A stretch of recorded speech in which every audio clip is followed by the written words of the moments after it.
C'est l'un des cas les plus célèbres de l'histoire. On vous explique le braquage du train postal Glasgow-Londres.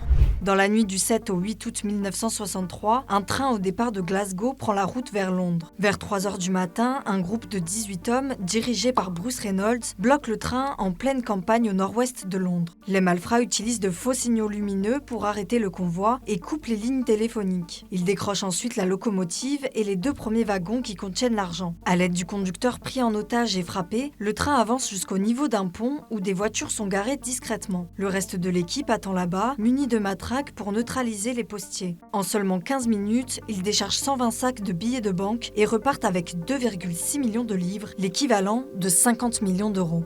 Le gang se retire ensuite dans une ferme pour compter le butin et se cacher, alors qu'une chasse à l'homme massive est lancée. Plusieurs membres sont arrêtés dès 1964 et écopent de peines allant de 20 ans à 30 ans d'emprisonnement. L'un d'eux, Ronnie Biggs, s'évade de prison en 1965. Il fait de la chirurgie esthétique et s'exile au Brésil. Gravement malade et ruiné, il met fin à ses 36 ans de cavale en 2001 en rentrant au Royaume-Uni. Bruce Reynolds, lui, reste insaisissable pendant plusieurs années. La tête pensante du braquage est cachée avec sa femme et son fils entre le Mexique et le Canada. Il se fait finalement arrêter en 1968 après être lui aussi retourné au Royaume-Uni et est condamné à 25 ans de prison.